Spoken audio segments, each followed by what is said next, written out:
Salut encore une fois de plus, bien-aimés de partout où vous êtes, et que la gloire de Dieu soit sur vous et que sa paix continue d'être sur vous.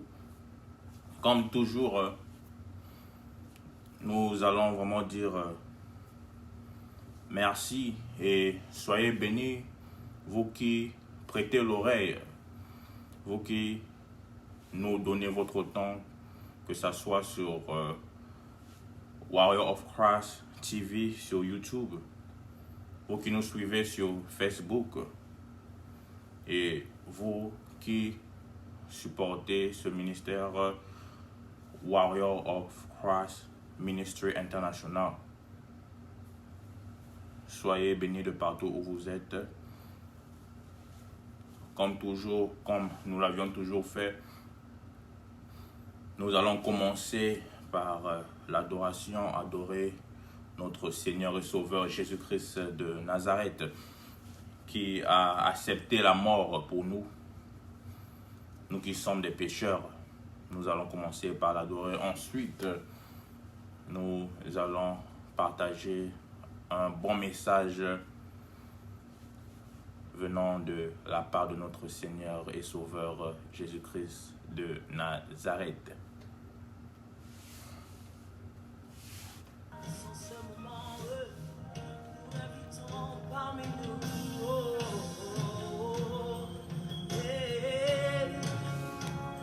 Bien-aimé dans le Seigneur, là où tu es, j'aimerais que tu prennes une position qui t'est favorable pour l'adorer.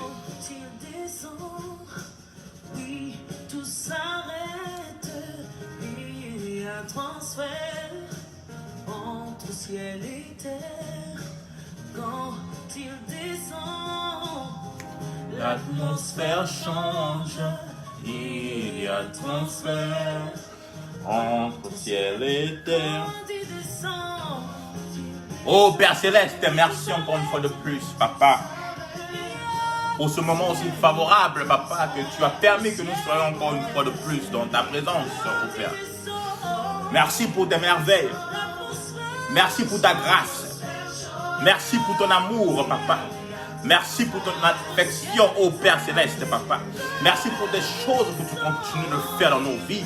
Merci pour ta présence infinie parmi nous, ô Père Céleste, Papa. Nous venons auprès de toi, ô Père Céleste, sachant que nous ne sommes pas parfaits, Papa, sachant que nous ne sommes pas des saints, ô Père Céleste, mais nous venons auprès de toi avec toutes nos charges, Papa, afin que tu nous décharges, ô Père Céleste. Décharge-nous de nos charges, ô Papa. Merci encore une fois de plus, car tu es Dieu, ô Père Céleste. Tu es l'alpha et l'oméga, le commencement et la fin de toutes choses. Oh Papa, merci Papa pour ta grandeur dans nos vies. Merci Papa pour ta fidélité. Merci Papa pour ton amour au Père Céleste. Tu es grand parmi tous les grands au Père Céleste. Élevé au-dessus de tous les rois. Oh Papa, Dieu, roi des rois, oh Papa, Seigneur des seigneurs. Merci Papa pour tout ce que tu fais dans nos vies.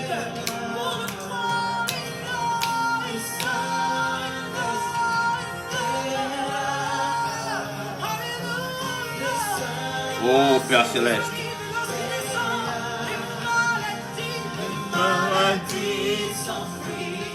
Les aveugles voient par la puissance du Saint-Esprit. Nous allons inviter le Saint-Esprit parmi nous. Que le Saint-Esprit nous remplisse de sa présence. Que le Saint-Esprit nous remplisse de son amour. Que le Saint-Esprit nous remplisse de sa paix. Oh Saint-Esprit de Dieu, parle-nous. Utilise cette bouche. Utilise-moi et ton outil, simple outil, pour parler à ton peuple. Ouvre les yeux spirituels. Ouvre les yeux, les oreilles des cœurs, afin qu'ils reçoivent ce qui vient de toi.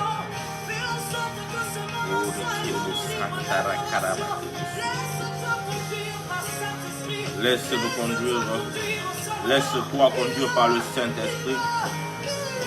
Que le Saint-Esprit t'ouvre le discernement, la compréhension.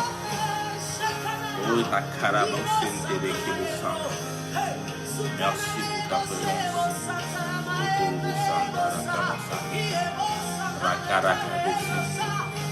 Merci.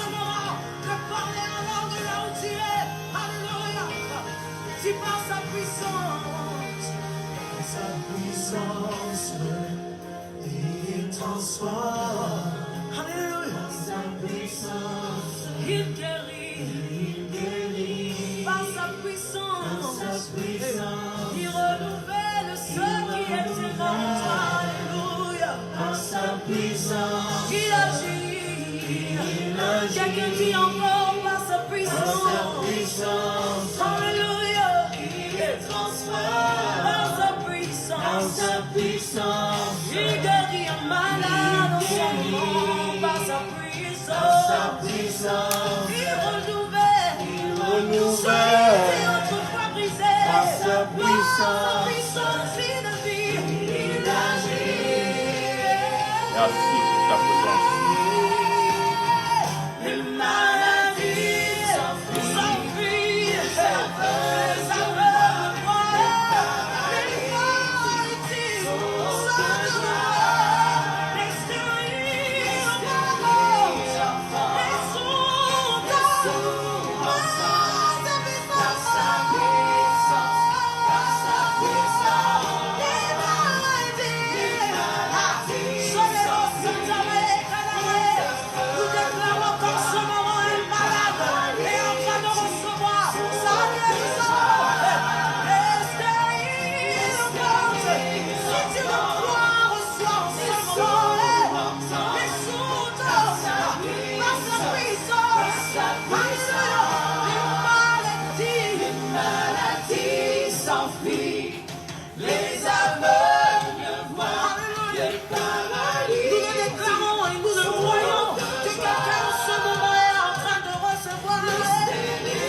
Earn your degree in less than 12 months for under $11,000.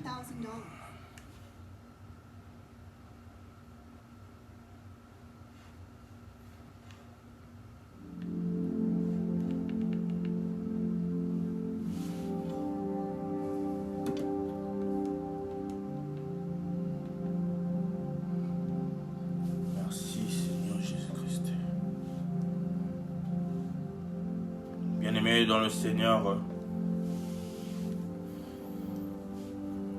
voici le temps où Jésus-Christ avait dit que l'homme ne se nourrira pas seulement du pain, mais de toute parole qui sort de la bouche de l'Éternel.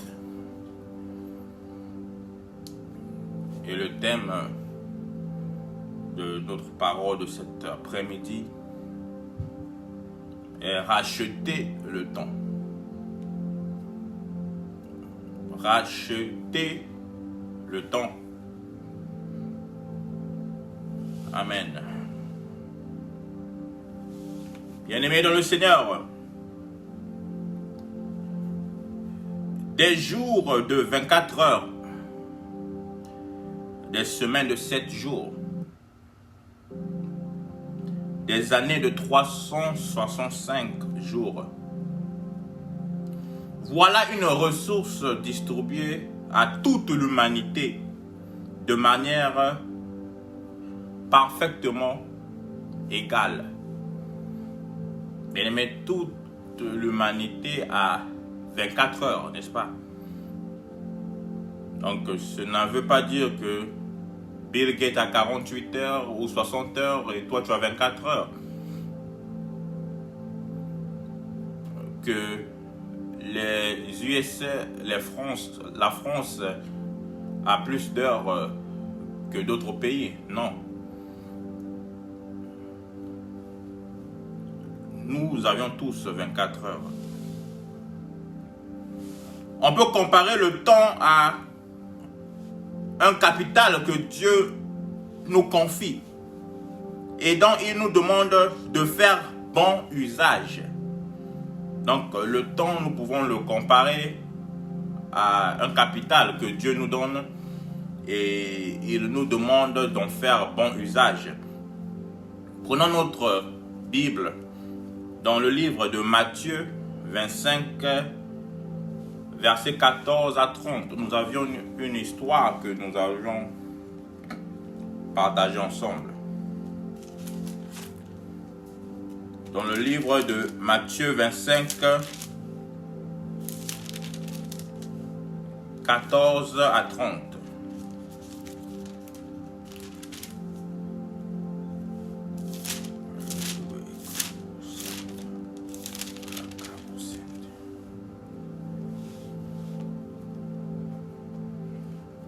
Qu'est-ce que la Bible nous dit? Il en sera comme un homme qui, partant pour un voyage, appela ses serviteurs et leur remit ses biens. Il donna 5 talents à l'un, 2 à l'autre, et au 3e, à chacun selon sa capacité, et il partit. Bien-aimés, retenons une chose ici dans cette histoire, que ce monsieur qui était prêt de voyager, qui voyageait, a remis ses ressources, bien-aimés. Nous devions tous savoir que nous avions en même temps. Le temps est le temps que ce monsieur allait voyager et revenir. Donc, il leur a remis tous des ressources. L'un 5 et d'autres, il leur a remis 2. Donc, eux tous, ils avaient un même temps. Donc, l'autre n'avait pas un temps plus que l'autre. Le temps qu'il avait était l'intervalle de l'aller et du retour de ce monsieur. Mais eux tous, ils avaient des ressources. C'est comme aujourd'hui. Chacun de nous a des ressources que Dieu a mis en lui. Mais tous nous avions un seul temps, 24 heures. Amen. Donc, aussitôt, celui qui avait reçu les 5 talents s'en alla, les fit valoir et il gagna 5 autres talents. De même que celui qui avait reçu les 2 talents, on gagna 2 autres. Donc, celui qui avait reçu 5 talents, on gagna 5 de plus. Et celui qui avait reçu 2, on gagna 2 de plus. Donc, ils ont multiplié ce dont ils ont reçu. Celui qui en avait reçu que 1 alla faire un creux dans la terre et cacha l'argent de son maître. Longtemps après, le maître de ses serviteurs revint et leur fit rendre compte. Celui qui avait reçu les 5 talents s'approcha et apporta 5 autres talents. Et il dit, Seigneur, tu m'as remis 5 talents, voici j'en ai gagné 5 autres. Son maître lui dit, c'est bien, bon et fidèle serviteur, tu as été fidèle au peu de choses, je te confierai beaucoup. Entre dans la joie de ton maître. Donc, celui-là avait reçu 5 talents. Il ne s'est pas contenté de les 5 talents qu'il avait reçus, mais il a encore multiplié 5. Bien-aimé, continuons. Celui qui avait reçu les 2 talents s'approchait aussi. Et il dit, Seigneur, tu m'as remis 2. talents.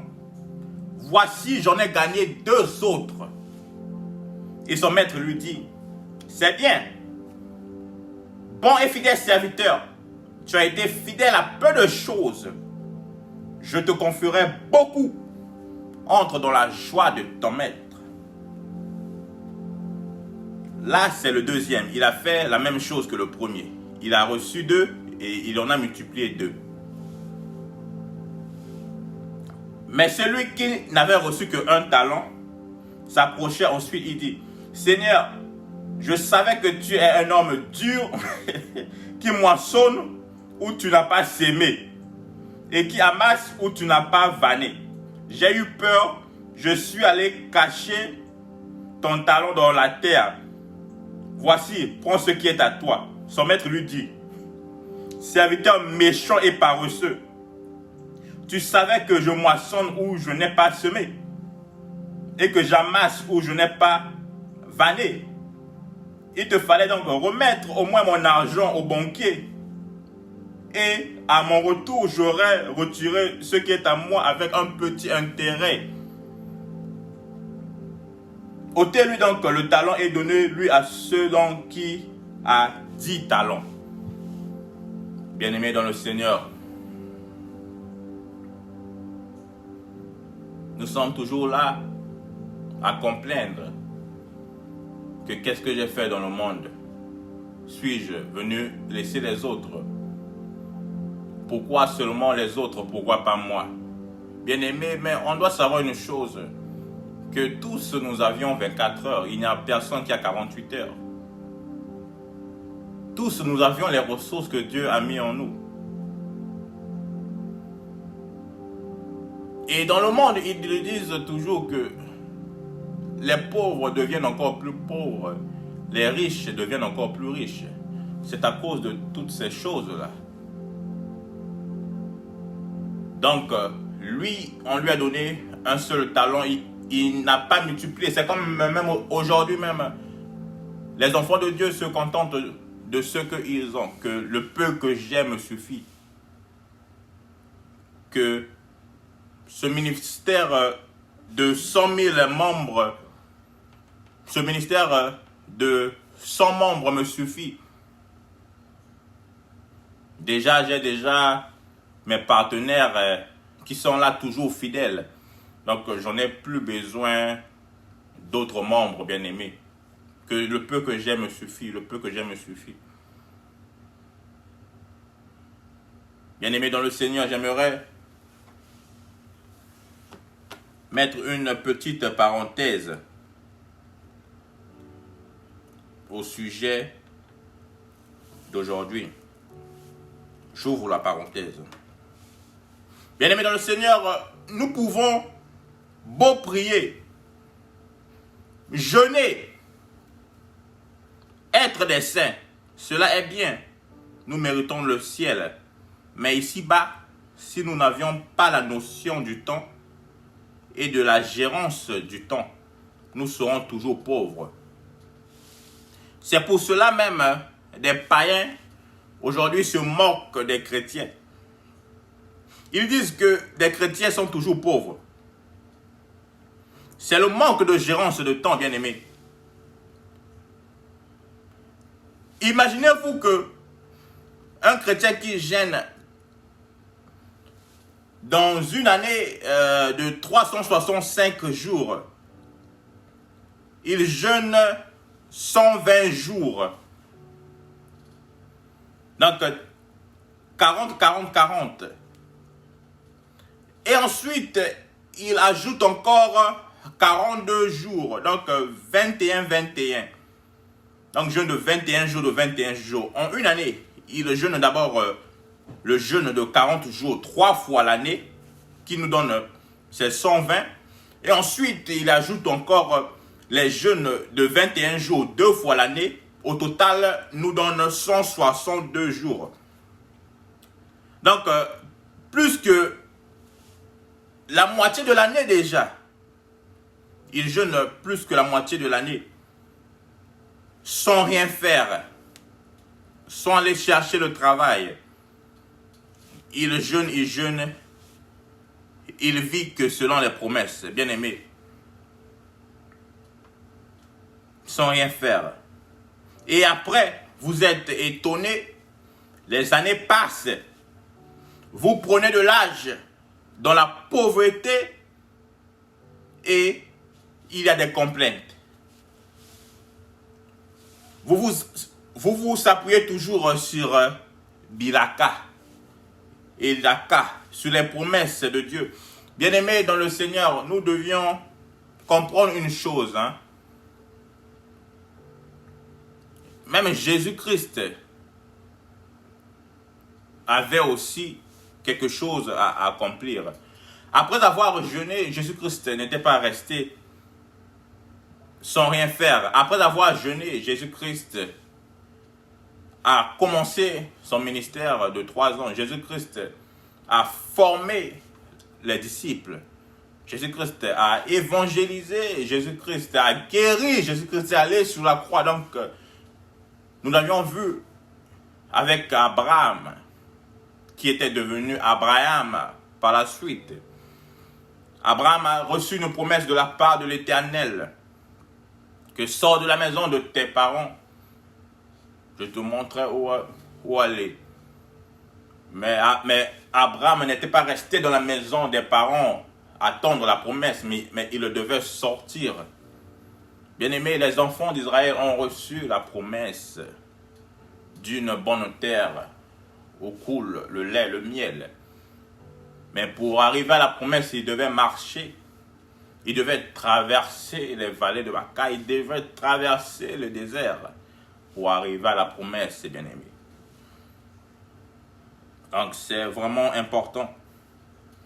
La promesse demande le sacrifice et l'obéissance, le discernement des principes de Dieu. Et l'un de ces principes, nous avions aussi le temps, qui est dans l'un de ces principes que nous devions aussi obéir. Aujourd'hui, les chrétiens, vous rendez Dieu tellement incapable.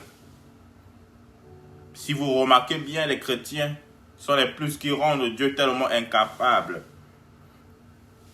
Il y a de certains chrétiens qui rendent Dieu incapable comparé à d'autres religions. Amen. Nous fermons la parenthèse. Je ferme la parenthèse. Bien-aimés, nous allons tous méditer sur la nécessité de ne pas vivre une vie de fou.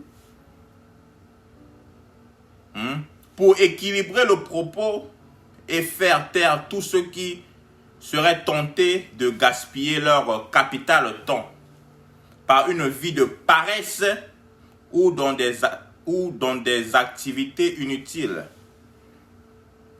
Il est important maintenant de réfléchir à cette exhortation de l'apôtre Paul. L'apôtre Paul nous dit dans Éphésiens 5, verset 16, il nous dit « Rachetez le temps, car les jours sont mauvais. » Et si nous lisons la version Darby Bible, il dit « Saisissons l'occasion ». Là, c'est la version de Darby, la Bible, Darby Bible. Il nous dit « Saisissons l'occasion parce que les jours sont mauvais. » Rachetez le temps, bien-aimé. On doit le comprendre comme une invitation à faire le meilleur usage possible d'une ressource rare et précieuse. Le temps est une ressource rare et précieuse. La réserve du temps est limitée, bien-aimé. La réserve de temps est limitée. Peu importe à quel point la demande est élevée, la réserve n'augmente jamais. Bien-aimé, peu importe la demande est élevée, peu importe que tu as trop de choses à faire, la demande de tes préoccupations sont élevées, le temps n'augmentera jamais. Le temps ne augmentera jamais de 24 à 48 heures la journée. Elle reste 24 heures la journée. Peu importe, busy ou pas, occupé ou pas, le temps reste le même. Le temps est une denrée périssable qui ne peut être entreposée. Cela signifie que le temps d'hier est perdu pour toujours, bien-aimés. Tout ce que nous avions fait hier est au passé, elle est perdue pour toujours. L'émission que tu as suivie hier est restée dans le passé. Si tu as prié ou pas hier, c'est resté dans le passé. Donc tout est passé, tout est resté, tout est perdu pour toujours, bien-aimé. La journée d'hier est perdue pour toujours. Elle ne reviendra jamais. Elle ne reviendra jamais. Et aujourd'hui, bien-aimé, la jeunesse, consciente de cette réalité, est facilement tentée par la mentalité, profitant à l'instant. Profiter de l'instant présent. C'est ça la mentalité de notre génération d'aujourd'hui, de la jeunesse d'aujourd'hui. Que je suis encore jeune, je dois encore profiter. Pourquoi pas prendre de l'alcool? Pourquoi pas visiter des bars, des clubs? Pourquoi pas me saouler? Pourquoi pas prendre des drogues? Pourquoi pas être près des femmes? Pourquoi pas être près des hommes? Pourquoi pas vivre ma vie? Je suis encore jeune. Pourquoi pas ceci? Pourquoi pas cela? Laisse-moi le faire maintenant que je suis encore jeune. Et quand je serai mature, quand je vais prendre de l'âge, je ne le ferai plus, bien-aimé. C'est ça la mentalité de la jeune d'aujourd'hui. Consciente de cette réalité, la jeune est tentée par, engloutie par cette mentalité de profiter à l'instant même, bien-aimé. Mais pas toujours de manière très intelligente. Non, pas toujours de manière très intelligente. Or, dans le contexte d'Éphésiens 5, verset 16, que nous venons de lire, Paul veut au contraire nous rappeler qu'il existe une manière chrétienne d'utiliser son temps. Paul veut nous rappeler qu'il existe une manière chrétienne, une manière bonne d'utiliser son temps. Donc, viser la sanctification, c'est aussi employer notre temps pour vivre la vie de lumière à laquelle nous sommes appelés. Car étant des enfants de Dieu, étant des croyants, nous sommes appelés à vivre une vie de lumière, bien-aimés. Une vie de sainteté. Si Dieu nous a fait le cadeau du temps, c'est pour que nous portions du fruit à sa gloire, bien-aimés. Le cadeau du temps que Dieu a fait à tout le monde, à toi, à moi, c'est que pour que nous portions du fruit, que le temps porte des fruits. Et non que pour que nous gaspillons le temps, bien-aimés dans le Seigneur. Pour que nous portons du fruit. Quel fruit portes-tu en utilisant le temps, les 24 heures que Dieu t'a donné? Pour que nous le servions en accomplissement les bonnes œuvres qu'il a préparées d'avance pour nous, bien-aimés. Le temps que Dieu t'a donné, toi et moi, c'est pour que nous le servions.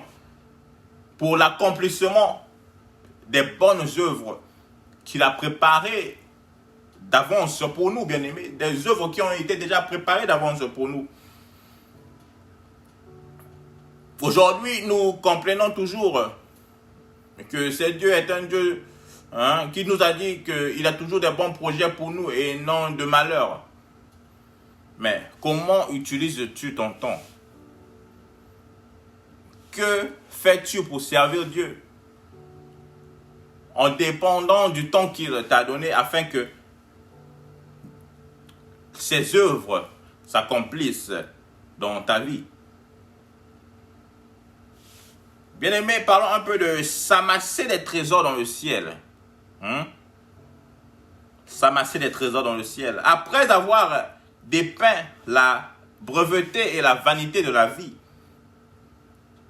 l'Ecclésiaste délivre cette conclusion. Donc le roi Salomon, après avoir vu sa vie et vu que tout était vanité, il délivre cette conclusion. Crains Dieu et observe ses commandements. C'est là tout le monde. Ecclésiaste 12, verset 13 nous le dit. Donc Salomon nous exhorte à profiter des belles choses de la vie. Il nous exhorte plus que Dieu veut aussi que nous puissions profiter des belles choses de la vie. Il veut que tu puisses vivre bien. Dieu ne veut pas que tu puisses souffrir. S'il a tout créé, c'était que pour que tu puisses profiter de sa création. Profiter de tout ce qu'il a mis autour de l'homme. Donc, Ecclésiaste nous dit que profiter des belles choses de la vie, à savourer le présent, mais en se souvenant que Dieu fera passer toute œuvre en jugement et que l'essentiel réside dans l'obéissance à Dieu. Bien-aimé, c'est là où je chute, bien-aimé. Profitant de la vie, des bonnes choses de la vie, tu peux vivre, mais tout en étant obéissant à Dieu.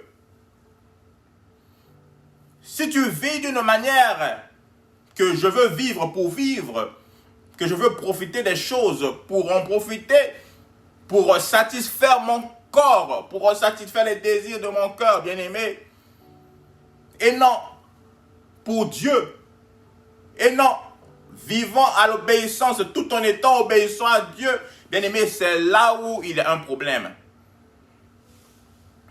C'est là où il y a un problème. Il dit que tu peux vivre, savoure le présent, donc savoure le présent d'aujourd'hui, mais en se souvenant que Dieu fera passer toute œuvre en jugement, bien-aimé.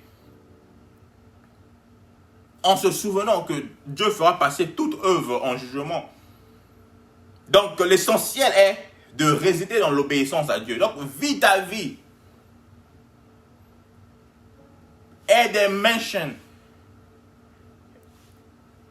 Aie de belles voitures. Vis ta vie, mais tout en obéissant à Dieu. Qui a dit que les chrétiens doivent être pauvres? C'est écrit où dans la Bible?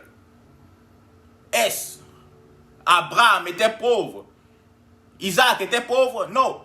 Jacob était pauvre? Non. Job était pauvre? Non. Vis ta vie, mais en obéissant à Dieu. Et sache-le que toute œuvre que nous faisons aujourd'hui sera jugée un jour. C'est de cela que Salomon dit. Ceux qui donc prennent conscience que la vie passe vite et qui, dans le même temps, ont la perspective de l'éternité, travaillent à s'amasser des trésors dans le ciel plus que tout. Donc, pour ceux qui ont une conscience en vivant leur vie, ils ont une conscience que la vie passe très vite et que dans le même temps, ont la perspective de l'éternité. Donc, ils ont cette perspective de l'éternité. Malgré qu'ils vivent, ils savent que la vie passe vite. Et ils ont aussi la perspective de l'éternité. Ils travaillent plus pour s'amasser des trésors dans le ciel que ici-bas.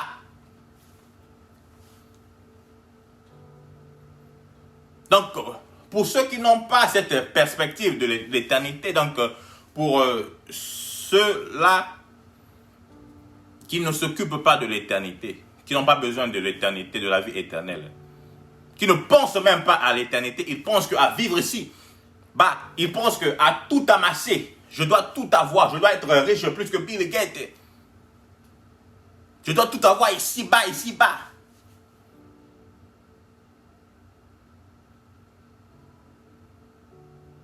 Donc, eux là, c'est là où ils font l'erreur.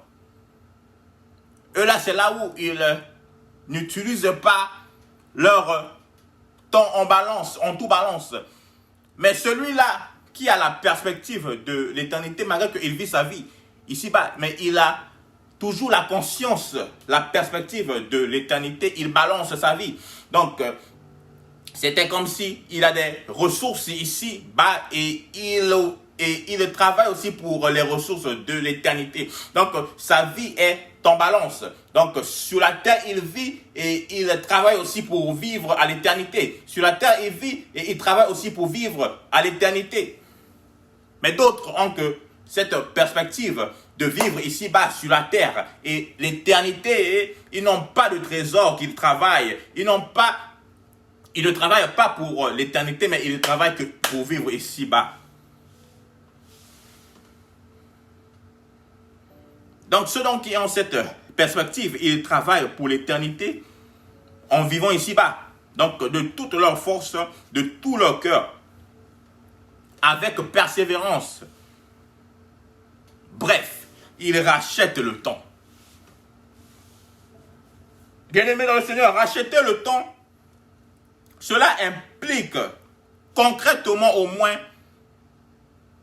3 choses de notre quotidien que nous allons développer. Première chose, renoncer à la paresse. Bien-aimés dans le Seigneur, renoncer à la paresse commence d'un état d'esprit. Notre Dieu n'est pas paresseux, hein? Vous l'avez vu. Il a tout créé en 6 jours, le 7e jour, il s'est reposé. Et il a tout créé par la parole, bien-aimés. Ce n'est pas un Dieu paresseux. Et avant de créer, il a dû penser. Il a pensé à toi et moi. Donc, bien-aimé, il faut vraiment... Là, c'est une parenthèse, la petite parenthèse. Donc, vraiment, tu dois vraiment te dire que je suis important. Parce que Dieu, avant de me créer, il a pensé à moi. Donc, j'étais dans la pensée de Dieu avant que Dieu puisse me créer. Aïe! Gloire à Dieu. Amen. Donc, Dieu n'est pas un Dieu paresseux. La Bible nous dit qu'il ne dort pas. Il ne dort jamais. Imaginez-vous que si Dieu dormait pour 1 seconde, imaginez-vous, là où tu es, imagine-toi que si Dieu dormait pour 1 seconde, comment aurait été le monde? Comment aurait été le monde?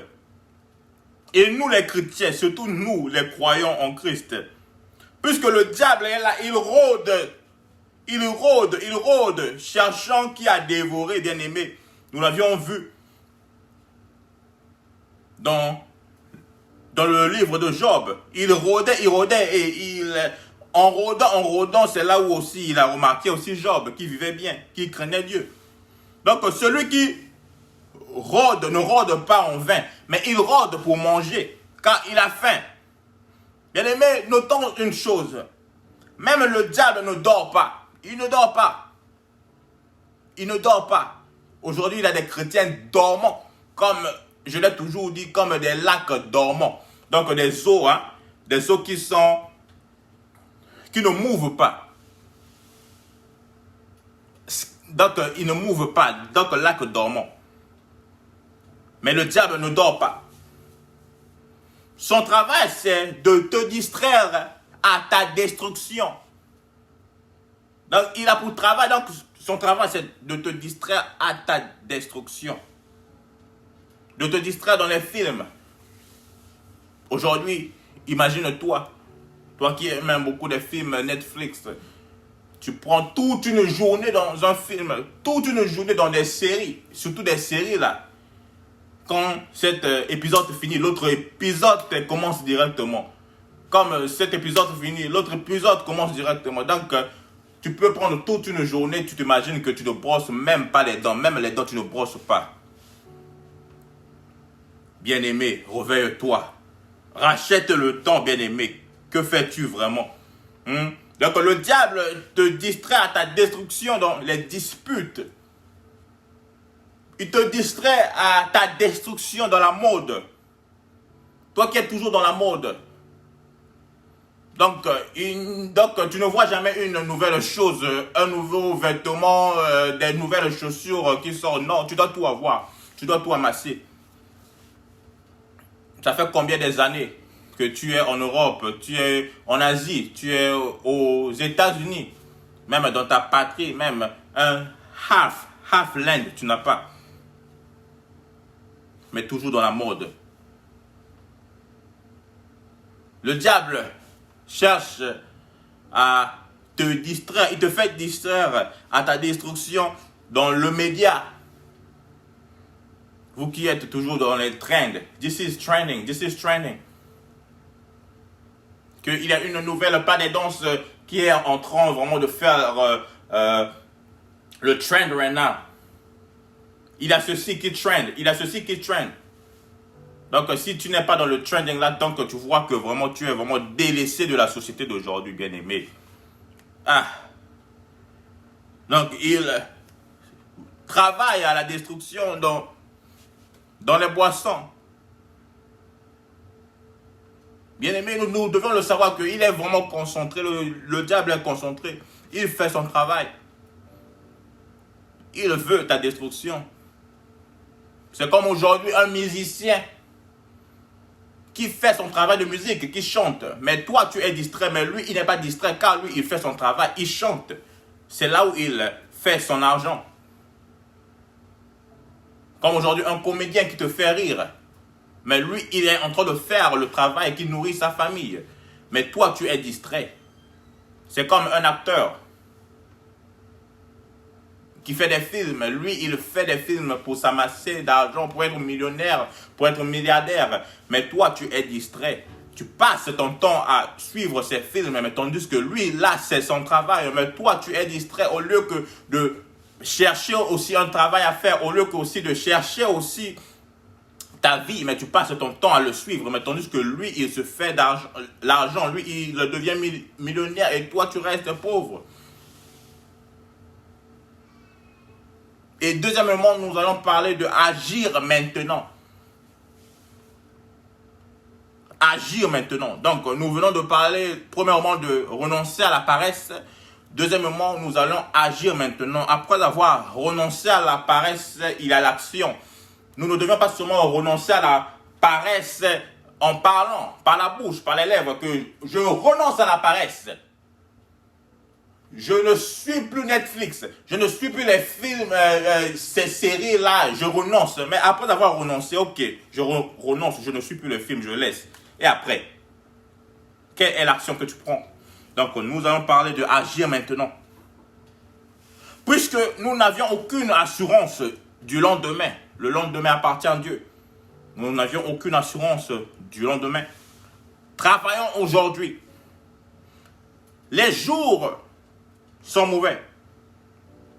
Ajoute dans le test d'Éphésiens qui nous le dit que les jours sont mauvais. Donc, quand dans ce monde mauvais, l'occasion se présente de faire le bien. Fais le bien-aimé. Dans ce monde tellement mauvais que nous sommes, s'il y a l'occasion qui se présente de faire du bien, fais-le.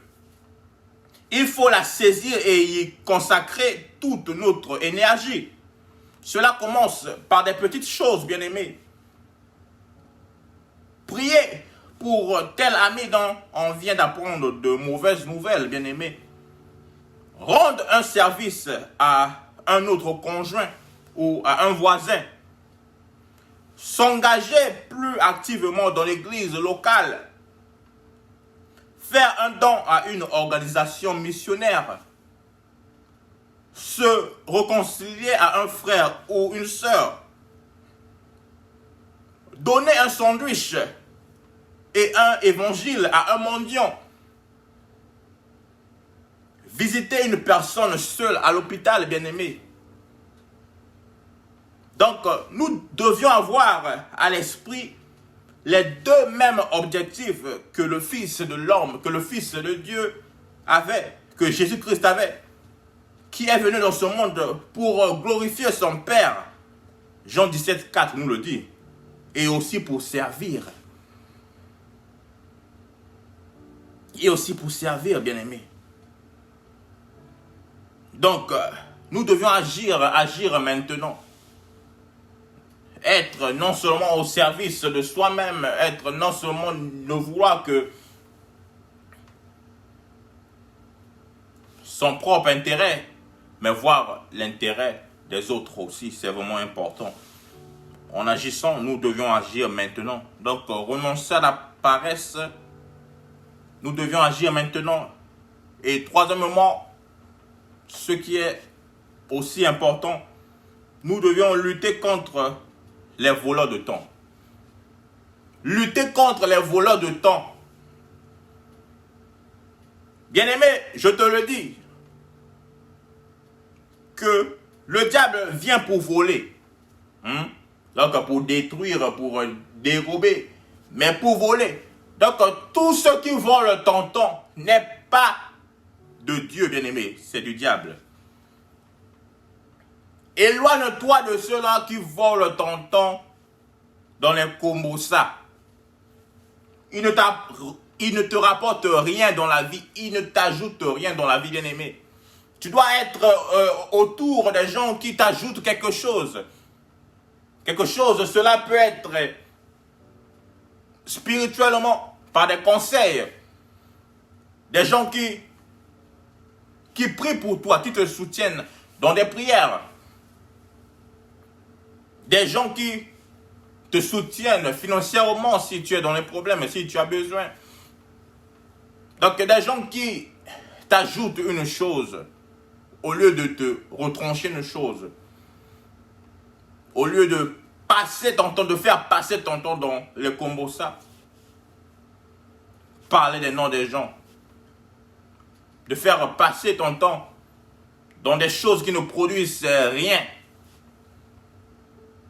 Bien-aimé, il faut le savoir que tout le monde qui fait passer ton temps, qui vole ton temps, bien-aimé, cela n'est pas de Dieu. Cela peut être non seulement des amis, cela peut être la télé. Si tu es tellement accro à la télé et que la télé te pousse à ne pas prier, à ne pas lire la Bible, donc tout ce qui t'empêche d'utiliser ton temps de la manière convenable, d'utiliser ton temps dans la présence de Dieu, d'utiliser ton temps dans le travail afin d'avoir du pain, d'utiliser ton temps dans les plans de ta vie, d'utiliser ton temps dans tout ce qui est productif, donc tout ce qui t'empêche, que ce soit les films, que ce soit des émissions, que ce soit des amis, que ce soit des choses que tu aimes bien, qui te divertissent, bien-aimé. Tout ce qui t'empêche à utiliser ton temps convenablement, cela n'est pas de Dieu, bien-aimé. Cela n'est pas de Dieu. Donc, bien-aimé, nous sommes arrivés à la fin. Nous devions savoir comment gérer notre temps, bien-aimé. Nous avions tous 24 heures. Nous devions avoir des programmes de journée, des programmes d'année, de semaine, des programmes de mois. Bien-aimé, gère ton temps tel qu'il est. Bien-aimé, ne perds pas ton temps dans des choses qui ne te produisent rien, bien-aimé. Reste dans la présence de l'Éternel. Cherche-toi à amasser plus de biens, plus de trésors au ciel que ici-bas, bien-aimé. Cherche-toi à avoir cette balance. Des trésors ici-bas, des trésors au ciel. Cette balance. Mais toujours, le ciel doit toujours avoir plus de trésors, puisque c'est là où tu vas rester pour l'éternité.